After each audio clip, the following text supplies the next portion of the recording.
hello friends समस्त देखिकी मु भी मूला गाजर आचार करी एत टेस्टी रियली होता ना 4-5 दिन में सरीगला पुणी करने आसली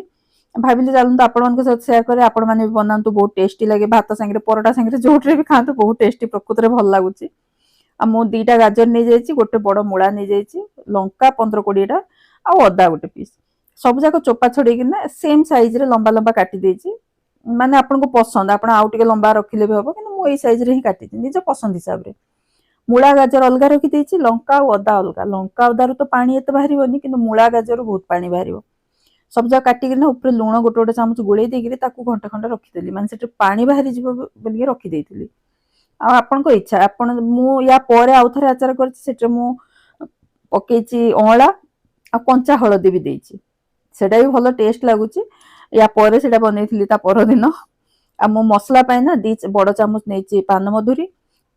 गोटे छोट चामच जीरा आ 1/4 स्पून मेथी दाना देछि आ बड़ चामच रे ना 2 चामच देछि हलदिया सोरस आ नॉर्मल सोरस अधा अधा देछि आपन इच्छा आ एपटे भी घंटे खंडे पर पानी बाहरी गला मूला और गाजर पानी काढी देकरी ना माने मूला गाजर को गोटे कॉटन कपड़ा रे आपन ताले खरा रे घंटे खंडे दे परिबे मो संध्या बेले जेहेतु करथिली फैन तळे 2 घंटा खंडे दे देथिली आ लुण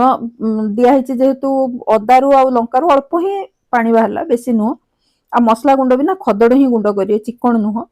एपटे तेल 50-60 ml जहाँ जमी दरकार दे देछि सेट्रे मु जुआणी आ कला जीरा देकरी ना अदा और लंका को पकेकरी 2 मिनिट खंडे टिके माने टिके चले देछि तापरे गाजर मूला आपण चाहिए एते बेले मसला दे परिबे गाजर मूला देकरी मु टिके परे देथिली ताको 2 मिनिट खंडे भाज देबे किंतु चुल्ही बंद कर काइना तेल गरम अछि चुल्हीटा बंद करछि काश्मीरी चिल्ली 2 चामच खंडे गोटे चामच हळदी गुंड 2-3 चामच खंडे मु देछि आमचूर पाउडर आपण चाहिए विनेगर भी दे परिबे तापरे मसला गुंड जो गुंड करिया रखिथिले ना 4 चामच खंडे मसला गुंड स्वाद अनुसार लूण